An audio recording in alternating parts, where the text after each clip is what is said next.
کہ جن کے کمالات اور جن کے اوصاف اور جن کے صفات کا قصیدہ دنیا نے پڑھا ہے، دشمنوں نے بھی پڑھا ہے، دوستوں نے بھی پڑھا ہے، اور ان کے کمالات کا اعتراف اور ان کے فضائل کا اعتراف ہر ایک نے کیا ہے، کہ جب علی کا جواب نہیں ہے، جب حسن کا جواب نہیں ہے، جب حسین کا جواب نہیں ہے، تو اس سلسلے کے جتنے پاک و پاکیزہ کردار والے ہیں صاحبان کمال، ان میں سے کسی بھی ایک کا جواب دنیا میں نہیں ہو سکتا، اور جب کسی بھی ایک کا جواب نہیں ہو سکتا ہے تو ان کے کارناموں کا بھی جواب نہیں ہو سکتا، ان کے ہدایت کے انداز کا بھی جواب نہیں ہو سکتا۔ اسی لیے دنیا صحیفہ کاملہ کا جواب نہیں لا سکتی، اس لیے کہ صاحب صحیفہ کاملہ کا جواب دنیا میں نہیں ہے۔ ایک جگہ کا یہ واقعہ ہے، اور اسی سے اندازہ کریں کہ صحیفہ کاملہ سجادیہ کی عظمت اور منزلت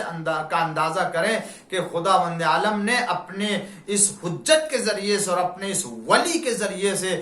جن حقائق کو لوگوں تک پہنچایا ہے، اس کی کیا عظمت ہے، کیا منزلت ہے۔ عراق میں ایک مشہور شہر میں ایک مشہور خطیب تھا جو غیر شیعہ تعلیمات سے جو وہ تعلق رکھنے والا تھا، اسے شیعی تعلیمات اور شیعی عقائد سے اس کا کوئی تعلق نہیں تھا، لیکن مشہور خطیب تھا اور مشہور مقرر تھا۔ خطابت میں اور تقریر میں اس کا جواب نہیں تھا، اس کا کوئی ثانی نہیں تھا۔ ایک جگہ وہ منبر پر جب وہ خطابت کر رہا تھا، بڑا مجمع تھا اس کے سامنے، اور خطابت کرتے کرتے کرتے کرتے درمیان میں جو وہ ذکر آ گیا صحیفہ کاملہ کا، اور اسے یہ پتہ چلا کہ صحیفہ کاملہ جو ایک عظیم دعا کی کتاب ہے، کہ جو امام سجاد علیہ السلام کی جو وہ تعلیم کردہ دعاؤں کی شکل میں اس کا مجموعہ ہے، اور اسے ایسے انداز سے پیش کیا ہے بارگاہ خدا میں کہ اس کا کوئی جواب نہیں ہے۔ تو وہ کہتا کیا ہے، مشہور خطیب ہے، مشہور مقرر ہے، وہ کہتا کیا ہے کہ اس میں کون سی بڑی بات ہے، اس میں کون سا کمال پایا جاتا ہے۔ صحیفہ کاملہ اور صحیفہ سجادیہ جیسے دعاؤں پر مشتمل میں بھی ایک دعا کی کتاب لکھ سکتا ہوں، میں بھی دعا کی ایک کتاب جو ہے وہ ترتیب دے سکتا ہوں کہ جس میں صحیفہ کاملہ جیسی دعاؤں کا انداز پایا جاتا ہو، صحیفہ کاملہ جیسی دعا کی روش پائی جاتی ہو، اور صحیفہ کاملہ کا جواب ہو سکتا ہے وہ اس طرح سے۔ غور کریں عزیزان گرامی، ناظرین کرام، جو میں آپ کی خدمت میں پیش کرنا چاہتا ہوں اور عظمت اور منزلت صحیفہ کاملہ کے سلسلے میں جو میں دو جملوں کے ذریعے سے آپ تک بات پہنچانا چاہتا ہوں، وہ یہ ہے کہ جب اس سے یہ کہا گیا کہ یہ وہ کتاب ہے کہ جس کا کوئی جواب ابھی تک نہیں آیا ہے دعا کی شکل میں، مناجات کی شکل میں، تو کہتا ہے اس میں کوئی بڑی بات نہیں ہے، کوئی کمال نہیں ہے، میں اسی وقت اس صحیفہ کاملہ کا جواب لکھ سکتا ہوں اور اسے تحریر کر سکتا ہوں اور اس کا جواب پیش کر سکتا ہوں۔ کہا بسم اللہ، اگر آپ یہ تحریر کر سکتے، اس کا جواب لکھ سکتے ہیں، چونکہ زبان عربی ہے، یہ بھی عربی ہے، وہ بھی مشہور خطابت میں جو ہے وہ شہرت رکھتا ہے، وہ سمجھ رہا تھا کہ ہم اس طرح کی دعاؤں کی کتابوں کو ترتیب دے سکتے ہیں، لہذا اسے کہا گیا کہ ٹھیک ہے، آپ بھی ایک کتاب جو ہے وہ ترتیب دے دیجئے۔ تو جب اس نے ایک مرتبہ صحیفہ کاملہ کا جواب دینے کے لیے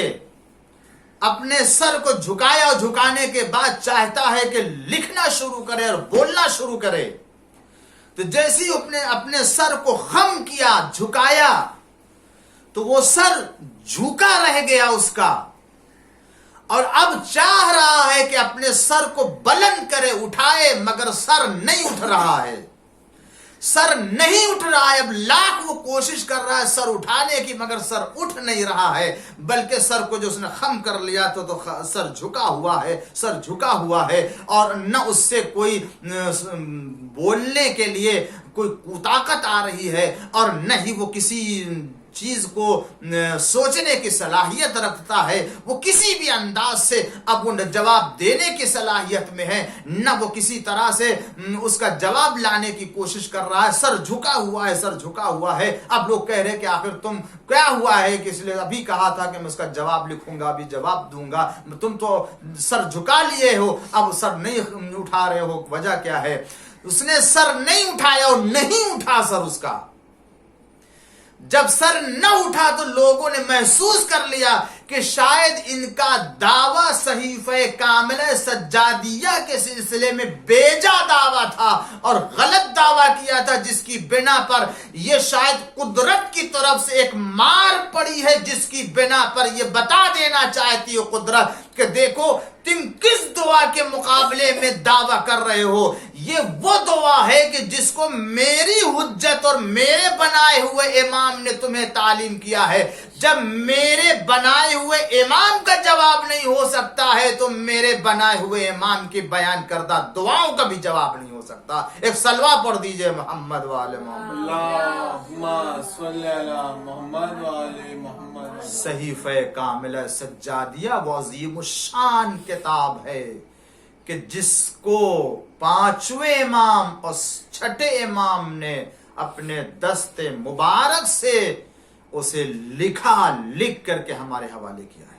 یہ آگے بڑھی یہ کتاب۔ آج اس صحیفہ کاملہ کو ہمارے گھروں میں ہونا چاہیے، مطالعہ کرنا چاہیے اور ایک ایک جملے کے اوپر غور کرنا چاہیے، فکر کرنا چاہیے۔ عزیزان گرامی، اب میں چاہتا ہوں کہ دو چار باتیں تھوڑی سی جو وہ صحیفہ کاملہ کی جو وہ کچھ جملوں فقروں کے سلسلے میں نے شاید آپ کے سامنے امام سجاد علیہ السلام کی 26ویں دعا کے ایک فقرہ پیش کیا تھا، جس میں امام سجاد علیہ السلام نے پڑوسیوں کے سلسلے میں اور اپنے دوستوں کے سلسلے میں جو دعا کی ہے، اپنے پڑوسیوں کے سلسلے میں خدا بند عالم سے مدد کے طلبگار ہیں اور اپنے دوستوں کی مدد کے سلسلے میں خدا بند عالم سے توفیق کے طلبگار ہیں۔ فرماتے ہیں امام سجاد علیہ السلام کہ وَتَوَلَّنِي، پہلے اس کے بعد درود بھیجتے ہیں کہ اللہم صلی علی محمد وآلہ وَتَوَلَّنِي فِي جِيرَانِي وَمَوَالِيَ الْعَارِفِينَ بِحَقِّنَا وَالْمُنَابِذِينَ لِأَعْدَائِنَا بِأَفْضَلِ وِلَایَتِكَ، کہ درود ہو، سلام ہو محمد اور آل محمد کے اوپر، کہ خدا رحمت نازل فرما محمد اور آل محمد علیہ السلام کے اوپر۔ وَتَوَلَّنِي فِي جِيرَانِي، پروردگار مجھے میرے پڑوسیوں کے بارے میں، ہمسائے کے بارے میں سہارا چاہیے، میری مدد فرما، میرے پڑوسیوں کے خیال رکھنے کے سلسلے میں، وَمَوَالِيَ الْعَارِفِينَ بِحَقِّنَا، اور اپنے ان دوستوں کے بارے میں بھی کہ جو ہمارے حق کی معرفت رکھتے ہیں اور ہمارے دشمنوں سے دور رہتے ہیں اور ہمارے دشمنوں سے مخالف رہتے ہیں۔ بہترین مدد فرما کہ جس کے ذریعے سے ہم اپنے پڑوسی کی بھی مدد کر سکیں، اپنے ان دوستوں کی بھی مدد کر سکیں، ان شیعوں کی مدد کر سکیں جو ہماری محبت رکھتے ہیں اور ہمارے دشمنوں سے بیزار رہتے ہیں۔ دو باتوں کا امام علیہ السلام نے تذکرہ کیا، ایک پڑوسی کے خیال کرنا اور ایک دوستوں کے سلسلے میں کہ جو امام کے حق کو پہچانتے اور امام کے دشمنوں سے بیزار رہتے ہیں۔ اس کا مطلب یہ ہے کہ اگر پڑوسی کا خیال کرنا، اگر ہمسائے کا خیال کرنے کا تصور اور خیال اور عقیدہ اسلام مذہب میں پایا جاتا ہے تو وہیں پر خود خدا والے اور معصومین علیہ السلام سے محبت رکھنے والے اور ان کے دشمنوں سے نفرت کرنے والوں کا بھی خیال کرنے کا تصور پیش کیا گیا کہ اپنے ہمسائے اور اپنے دوستوں اور شیعوں کے درمیان میں اتنا فرق ضرور ہونا چاہیے کہ تم اپنے ہمسائے کی مدد کر رہے ہو اور دوسری مرتبہ میں تم اپنے جیسے عقیدہ رکھنے والوں کی مدد کر رہے ہو۔ گویا امام نے ہمسائے اور پڑوسی کا خیال رکھنے کے سلسلے میں تعلیم دی اور یہ کہ شیعوں کے سلسلے میں امام علیہ السلام نے تعلیم دی ہے۔ پڑوسی کون؟ وہ پڑوسی کے جس کا خیال اسلام میں جو ہے وہ بہت ہی عظیم تصور پیش کیا گیا ہے کہ جہاں 3 حقوق دیے گئے ہیں، ایک پڑوسی چاہے مسلمان ہو یا نہ ہو، ایک وہ پڑوسی کے جو مسلمان ہے دوہرا حق اس کے اوپر ہو جاتا ہے، ایک پڑوسی ہونے کا حق اور ایک جو ہے وہ مسلمان ہونے کا حق ہوتا ہے، اور ایک وہ پڑوسی کا جو تمہارا رشتہ دار بھی ہے تو تیسرا حق اس کے لیے ہو جاتا ہے، پڑوسی ہونے کا بھی حق ہے اور اس کے لیے جو ہے وہ مسلمان ہونے کا بھی حق ہوتا ہے اور اسی کے ساتھ ساتھ تمہارے رشتہ دار ہونے کا بھی حق ہوتا ہے۔ اس اعتبار سے اب اسے دیکھنا ہے کہ یہ جو ہمارا پڑوسی ہے کتنے حق کو اپنے لیے رکھتا ہے جس کا خیال کرنا چاہیے. پھر اگر اس کے ساتھ ساتھ عقیدے کے اعتبار سے بھی اگر اہل بیت علیہ السلام کا چاہنے والا ہے اور اہل بیت علیہ السلام کے دشمنوں سے برات کرنے والا ہے تو پھر اس کا مرتبہ اور بڑھ جاتا ہے، اس کی عظمت اور بڑھ جاتی ہے دیگر اس ہمسائے کے مقابلے میں کہ جو محب اہل بیت نہیں ہے. لہذا ہمیں ان تمام باتوں کا خیال رکھنا چاہیے کہ ہم اپنے پڑوسی کا خیال تو کریں، مگر پڑوسی ہونے کے ساتھ ساتھ اگر وہ اہل بیت کا چاہنے والا پڑوسی ہے، اہل بیت علیہ السلام کے دشمنوں سے برات کرنے والا پڑوسی ہے، تو ہمیں اس کے اوپر اس کو ترجیح دینا ہے. بہت سے حقوق ہیں، بہت سے جو وہ مراتب دیے گئے ہیں ہمسائے کو کہ جس کا خیال رکھنے کے لیے اسلام میں یہ تصور پیش کیا گیا ہے کہ تم اپنے پڑوسی. اگر ان تمام تفصیلات میں جاؤں ناظرین کرام تو شاید میں اپنی اصل بات پھر نہ پیش کر سکوں گا، اور وقت کے دامن میں ابھی وقت بھی نہیں رہ گیا ہے کہ میں اب تفصیل سے کوئی بات پیش کر سکوں. دامن وقت میں اب گنجائش نہیں رہ گئی ہے کہ میں اب کوئی اور بات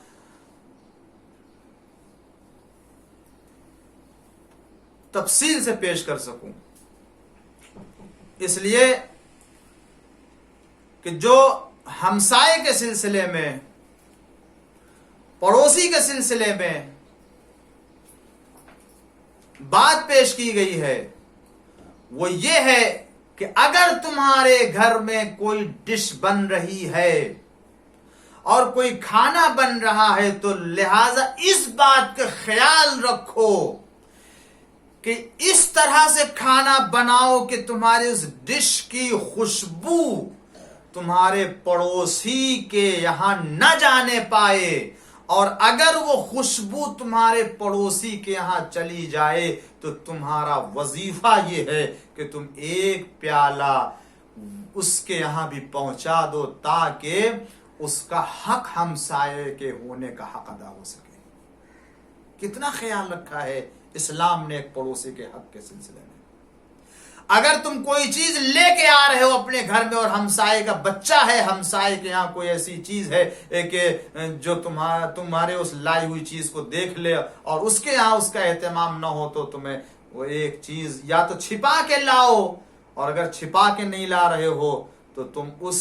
ہمسائے کے بچے کے لیے بھی انتظام کرو تاکہ اس کا بچہ بھی تمہارے بچے کی طرح سے رہے، محروم نہ رہے.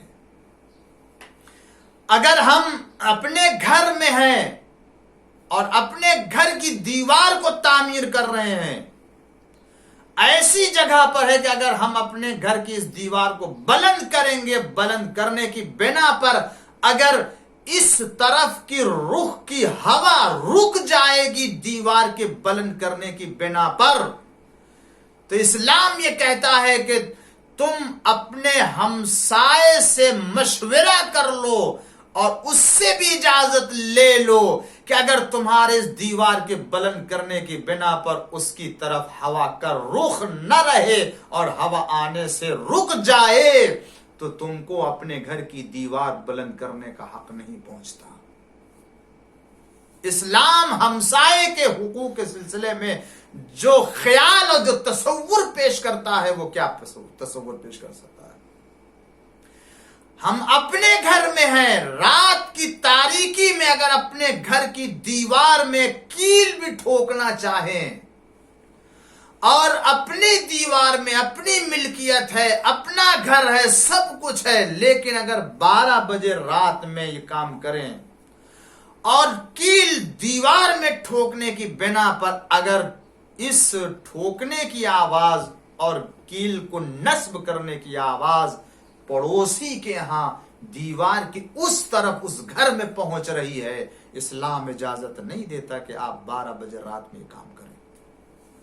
اگرچہ ہم اپنی دیوار میں کیل ٹھوک رہے ہیں اور رات میں اپنے گھر سے یہ کام کر رہے ہیں کسی کی دیوار میں، مگر اسلام کہتا ہے کہ تم کو رات میں کسی کے نیند اور کسی کے آرام میں خلل ڈالنے کا حق نہیں ہے۔ تو میں یہیں سے ایک جملہ عرض کرنا چاہتا ہوں عزیزان گرامی کہ جو امام علیہ السلام نے پڑوسی کے سلسلے میں صحیفہ کاملہ اور سجادیہ میں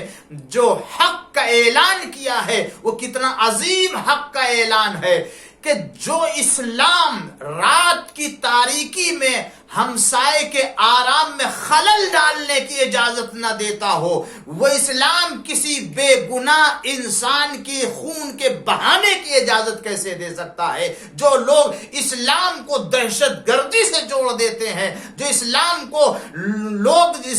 کو دہشت گردی سے ملا کر کے دیکھتے ہیں، وہ کہاں ہیں؟ وہ آئیں اور اسلام کی تعلیمات کا اندازہ کریں اور امام سجاد علیہ السلام کی دعا کا سہارا لے اور دیکھیں کہ امام نے کتنی عظیم حقیقت کا اعلان کیا ہے کہ جو اسلام ایک پڑوسی کو تکلیف دینے کا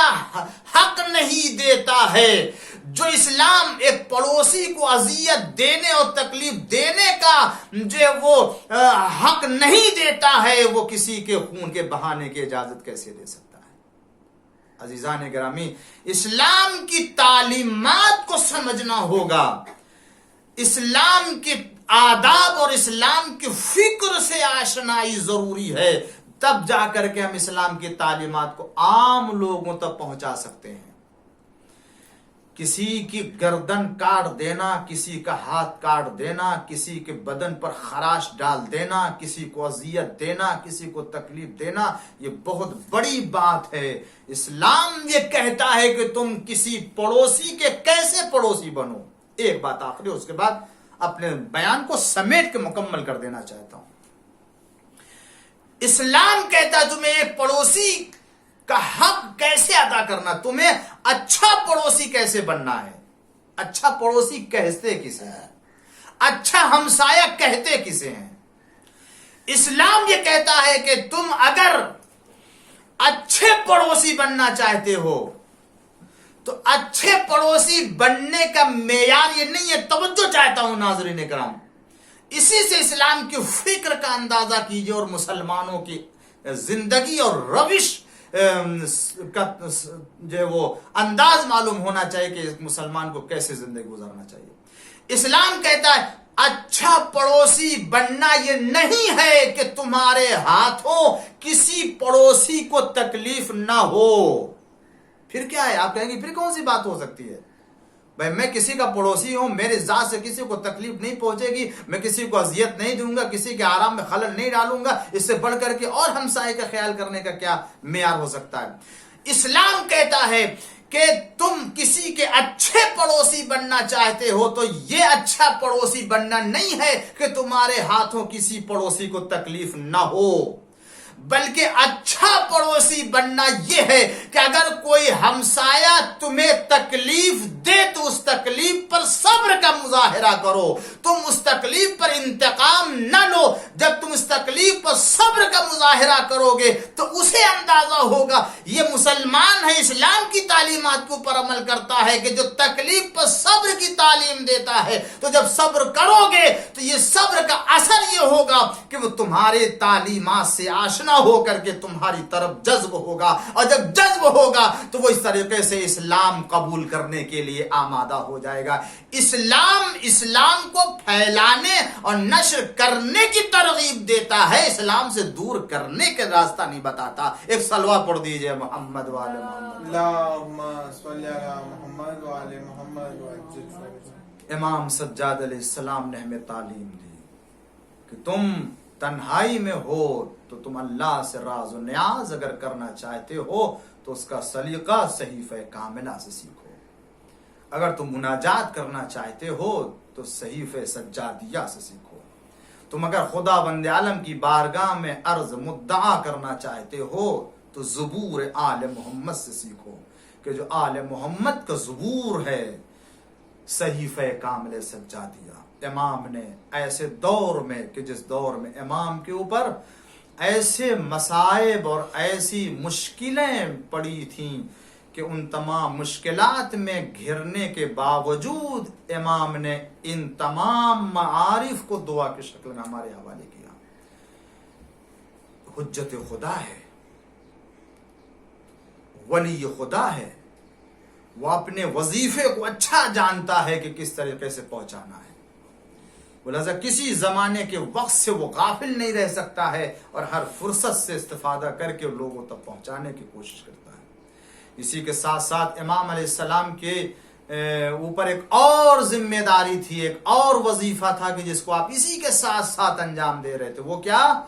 مقصد کربلا کو لوگوں تک پہنچانا اور مظلومیت اہل بیت علیہم الصلوۃ والسلام کو لوگوں تک پہنچانا. اس کے لیے جو آپ نے روش اختیار کی وہ یہ کہ آپ ہمیشہ اور ہر وقت اپنے بابا کی مصیبت کو یاد کرتے رہتے تھے. جب بھی آپ کے سامنے کھانا آیا، یہ آپ کی زندگی کی روش. امام علیہ السلام کو 30 سال اور 35 سال 34 سال جتنا بھی زمانہ ملا ہے امامت کا، پورے زمانے امامت میں امام علیہ السلام کربلا اور کربلا والوں کی مصیبتوں کو یاد کرتے رہے. جب بھی کھانا آ جاتا تھا اور کھانے کے اوپر نگاہ پڑتی تھی تو میرا بابا میرا سید سجاد کربلا کی طرف رک کر کے ایک مرتبہ آواز دیتا تھا، بابا آپ کو 3 دن کا بھوکا پیاسا شہید کر دیا گیا. جب بھی پانی وضو کے لیے لا کے رکھا جاتا تھا تو امام علیہ السلام کی آنکھوں میں آنسو آ جاتے تھے اور اپنے بابا کی پیاس کو یاد کر کے گریا کرنے لگتے تھے. جب کسی کھیت سے گزرتے تھے اور کوئی کھیتی کرتا تھا، پانی ڈالتا تھا، تو اس وقت بھی آپ اپنے بابا کو یاد کرتے تھے، کربلا کو رخ کرتے تھے، ہائے میرا بابا پیاسا سرزمین کربلا میں شہید کر دیا گیا. جب مدینے کی گلی سے گزرتے تھے، کسی بھی قصاب کی دکان سے گزرتے تھے تو آپ آ جاتے تھے، صاحب دکان سے کہتے تھے، بھائی تم نے اس جانور کو ذبح کیا تو پانی دیا تھا یا نہیں؟ کہتا ہے، مولا اب تک میں نے کبھی ایسا نہیں کیا کہ میں نے کسی جانور کو ذبح کیا ہو اور پانی نہ دکھایا ہو. ہاں اس وقت بھی میرا بابا اسی وقت کربلا کا رخ کرتا تھا، میرا سید سجاد کربلا کا رخ کرتا تھا، میرا بابا پیاسا ذبح کیا گیا. اور اس طرح سے آپ مظلومیت امام حسین اور کربلا والوں کے مسائب تو لوگوں کو پہنچاتے تھے، گریا کرتے تھے. پوچھنے والے نے پوچھا، مولا کب تک روئیے گا اور کب تک گریا کرتے رہیے گا؟ تو سامنے والے سے کہا، اے منحال تم نے انصاف نہیں کیا. یعقوب کے 12 بیٹے تھے اور ایک بیٹا غائب ہوگا، نظروں سے اوجھل ہو گیا تھا جبکہ انہیں معلوم تھا کہ اسی دنیا میں زندہ ہے. تو قرآن کہتا ہے یعقوب اتنا روئے کہ آنکھوں کی بینائی چلی گئی اور آنکھوں کی روشنائی چلی گئی تھی. ارے میرے تو اتنے یوسف کربلا میں